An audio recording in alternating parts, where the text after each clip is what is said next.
the first part of how to sell, number one, I would say is stay standing.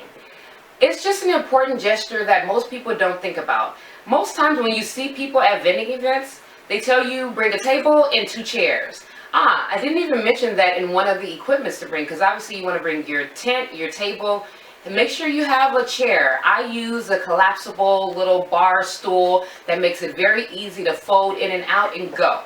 But I never actually use it. That's probably why I forgot about it. You want to stay standing as often as possible. It's engaging. You look approachable. When people see you, they see that, oh, okay, this person is ready for business. So you want to stay standing because you're alert. You're able to see what's happening around you, and it just looks like, you know, you don't look lazy. And people, when they look at you, they look at how, well, if he's lazy or she's lazy, she must handle her business the same exact way.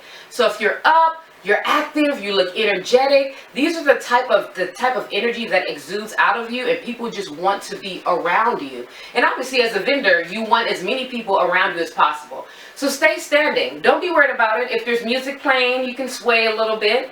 You guys will see me doing that often. Come around your table. I'm never behind my booth. There's a booth there, but I want to be near the people. So get in front of the people, like stand, like get excited.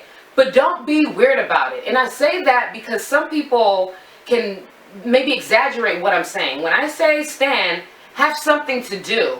You can be putting up a flyer, you can be fixing your section. For me, I'm often adjusting waist beads, so I'm standing and making waist beads.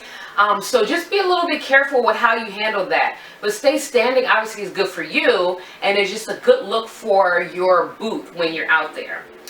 If you have to walk, my big thing is walk fast because you have things to do. A slow walker never quite get much done, so you want to make sure if you have a place to go, make it quick and make it fast. Smile at all times. Make sure you're smiling. But again, be careful with overdoing it. You know, a genuine, nice, smirk smile, anytime you make eye contact with someone is important. So, you know, a friendly smile. Hello, how are you? It's good. Okay? And as I mentioned, a quick hello. Hello, hello, how are you? But a quick hello, and I have a few drop downs here when it comes to that hello. You don't want the eye contact. Be careful on how long you make that hello eye contact. Why? Because when people are coming into a vending booth, they see a bunch of people who are obviously selling things. They're entrepreneurs, but you don't want to look desperate. So quick hello, quick eye contact, great, because what they don't want is anyone forcing them to buy anything. So you don't want to force them to come to your booth, but a hello, I acknowledge you, I see you, and you know, if you like what you see, awesome, but if not, you know, carry on. Thank you for being at this event, because we're all supporting one another as entrepreneurs, okay? So ask questions. Now you have someone who walks up to your booth. If they walk up to your booth, you want to take it easy. This is not, oh my gosh, I have a customer. People can feel that, they can smell that, and people don't want anything to do with that. So you want to stay calm, you know, take it easy, smooth approach. We all know we're fired up when someone's coming to our booth, but you really want to be professional about it. Act like you're used to it, right? So if they come, you can ask certain questions. Like for me, pertaining to waist beads, here's some of the questions that I may ask. Have you heard of waist beads before? And usually they have or they have not. So then I know whether this is a teaching opportunity or a listening opportunity. The next question would be, do you know where waist beads originated from? Any idea? Because remember, we brought an info sheet, so you don't have to be nervous about talking to them. This could be your opportunity to turn them to your info sheet and show them some bullet points, educate them about where these beads originated from. People love that. That way they know what they're buying and it comes with meaning. Next question would be, so is this your first time wearing waist beads or are you adding to your collection? Again, this gives you an opportunity to have dialogue and understand why this person approached your booth. Because if you have several products, a person may approach your booth and here you are giving them a full spiel about something they're not even interested in. What a waste of time on both of your ends. But if you're listening, if you're asking the right questions, You can really identify what this person is in need of and find a solution for them right there in seconds. So ask questions, stop and listen.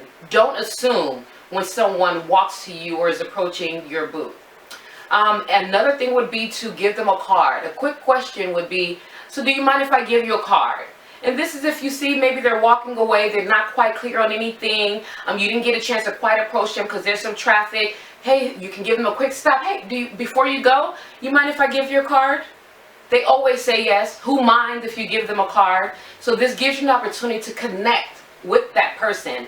And if they decide to buy something, they have the information for the future. Okay?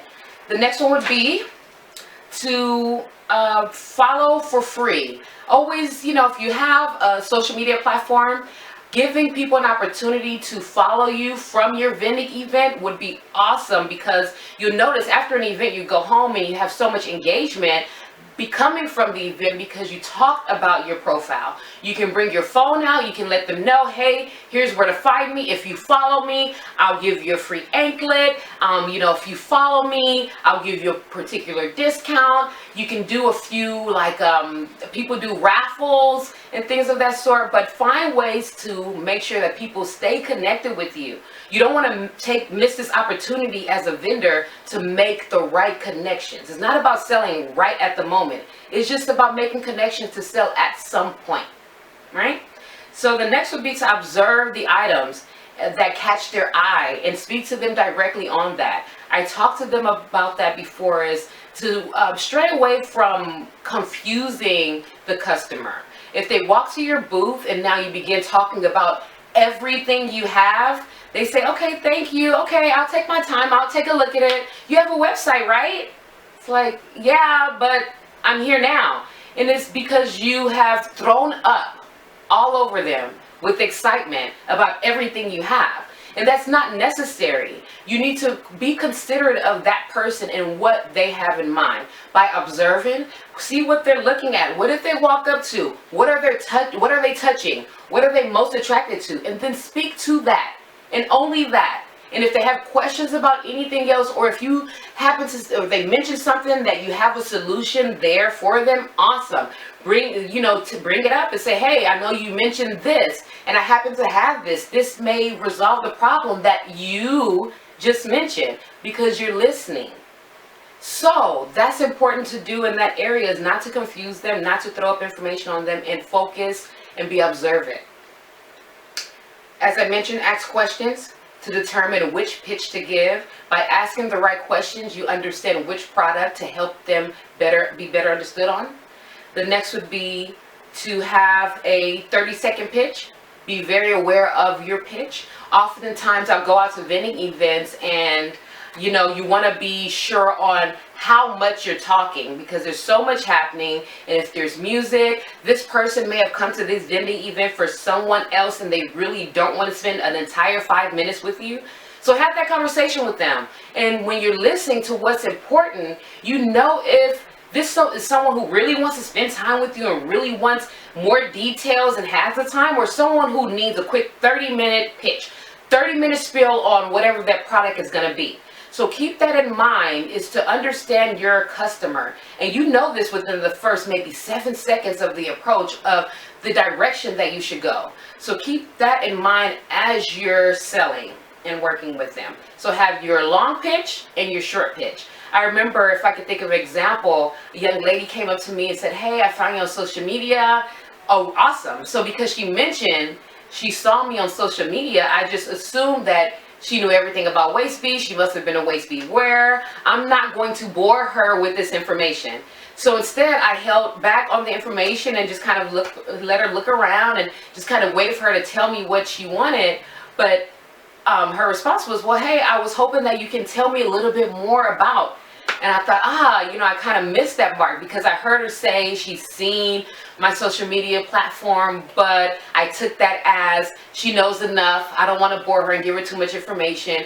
So while it was good to maybe have that 30-second spiel in place, I needed to turn to my, my 3-minute, like really go in and dig into the details of where Waistbeads originated, because that's what she came for. that's what she needed. So being ready for both ends is important. Okay? So I let the customer know that you are available for any questions. This is one of my favorite. When some people walk up to the booth and they really don't want to give you much eye contact because they don't want you all over them, like you can see it. You know, they're like, hey, this is nice, but they didn't really speak to you too much, and they don't really want to be bothered, but they're interested. And again, it's just afraid of being oversold or being forced to buy something.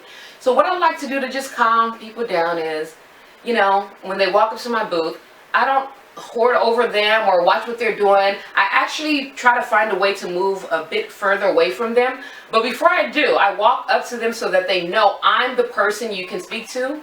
And I say, hey, you know, thank you. If you have any questions, I'm here. Just let me know. And I walk away. If you have any questions, I'm here. Just let me know. And I walk away. Give them that space. And you can determine who needs that space, and then you know who wants and needs your attention in order for you to actually make the sale at the vending event.